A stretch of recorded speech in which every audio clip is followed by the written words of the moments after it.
اعوذ باللہ من الشیطان الرجیم بسم اللہ الرحمن الرحیم السلام علیکم۔ اے اللہ ہمیں حق کو حق دکھا اور اس کی پیروی نصیب فرما، اور باطل کو باطل دکھا اور ہمیں اس سے بچا لے، آمین یا رب العالمین۔ سامعین مکرم، تاریخ کے آئینے میں اگر ہم گہرائی سے دیکھیں تو یہ زمین ہمیشہ دو قوتوں کے درمیان میدان جنگ رہی ہے، ایک وہ جو اللہ کی طرف بلاتی ہے اور دوسری وہ جو ابلیس کے راستے پر گامزن ہے۔ جیسے ابلیس نے آدم سے حسد کیا، ایسے ہی اسرائیل امت مسلمہ سے حسد کرتا ہے۔ ابلیس کو انسان سے نفرت اس لیے ہے کہ اللہ نے انسان کو عزت دی، اور اسرائیل کو عربوں سے نفرت اس لیے ہے کہ ان پر اللہ کی کتاب اتری اور انبیاء آئے، اور نبی آخر زمان صلی اللہ علیہ وآلہ وسلم انہی میں سے تھے۔ یہ جنگ صرف زمین کے ٹکڑوں کے لیے نہیں تھی، یہ نبوت اور امامت کے وارثین کے خلاف نفرت کی جنگ ہے۔ یہ اس دن کا بدلہ ہے جب بنی اسرائیل سے منتخب امت کا اعزاز چھین کر عربوں کو دے دیا۔ میں ہوں ساجد کشمیری اور آپ دیکھ رہے ہیں کشمیر ٹی وی 008۔ سامعین مکرم، اسرائیل ایک ملک سے زیادہ ایک نظریہ ہے۔ یہ نظریہ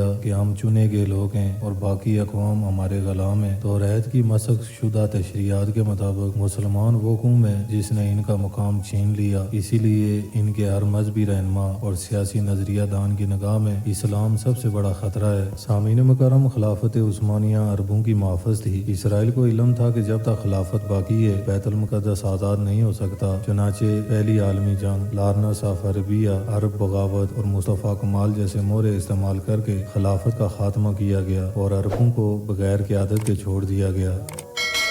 اس کے علاوہ لیبیا میں قذافی کو دنیا کا دشمن بنا کر قتل کیا گیا اور ملک کو خانہ جنگی میں دھکیل دیا گیا۔ مصر میں الاخوان المسلمون جیسی اسلام پسند تحریکوں کو کچل دیا گیا۔ شام میں بشار الاسد کے ذریعے عربوں کا قتل عام کیا گیا۔ یمن میں خانہ جنگی، بھوک اور بیماری سے خاموش نسل کشی کی گئی۔ یہ سب کچھ اسرائیل اور اس کے احتیاطوں کی شاملی منصوبے کا حصہ تھا تاکہ عرب کمزور ہوں اور ان کی پوچھ پناہی کرنے والی طاقتیں الگ ہو جائیں۔ سامعین مکرم، ایران اہل تشیع قوت ہونے کے باوجود اسرائیل کا کھلا دشمن ہے۔ قاسم سلیمانی کی شہادت ہو یا نیوکلیئر سائٹ پر حملے، اسرائیل ہر محاذ پر سرگرم ہے۔ ایران کے بعد صرف پاکستان باقی رہتا ہے، ایک واحد نیوکلیئر مسلمان ملک۔ اسرائیل اور اس کے آقا امریکہ پاکستان کو اندر سے کمزور کر رہے ہیں، فرقہ واریت، معیشیت اور سیاسی انتشار کے ذریعے، تاکہ جب وقت آئے تو پاکستان عربوں کے دفاع کے قابل نہ ہو۔ سامعین مکرم، اسرائیل کے یہودی علماء میں آج بھی غزوہ خیبر، احد اور خندق کا ذکر عبرت کے طور پر ہوتا ہے۔ ان کے دل میں یہ بدلہ ہزاروں سال سے سلگ رہا ہے۔ ان کا خواب ہے کہ جب وہ فلسطین کو مکمل طور پر نگل لیں گے تو عرب دنیا کا قتل عام کریں گے۔ وہ سمجھتے ہیں کہ اگر عرب باقی رہے تو ان کا وجود ہمیشہ خطرے میں رہے گا۔ ہم اگر ایک جسم کی طرح نہ بنے تو ہمیں ایک ایک کر کے کاٹا جائے گا۔ اگر ہم نے خلافت، اطاعت اور ایمان کی طرف رجوع نہ کیا تو اسرائیل صرف عربوں کا نہیں، پورے عالم اسلام کا قبرستان بنا لے گا۔ سامعین مکرم، قرآن پاک ہمیں کہتا ہے کہ سب مل کر اللہ کی رسی کو مضبوطی سے تھام لو اور تو فرقے میں نہ پڑو۔ یا اللہ ہمیں اپنے دشمنوں کی چالوں کو سمجھنے کی بصیرت عطا فرما۔ یا اللہ ہمیں اپنے دین، امت اور حرمین کی حفاظت کی توفیق عطا فرما۔ یا اللہ ہمیں خلافت راشدہ کے سائے میں اکٹھا فرما،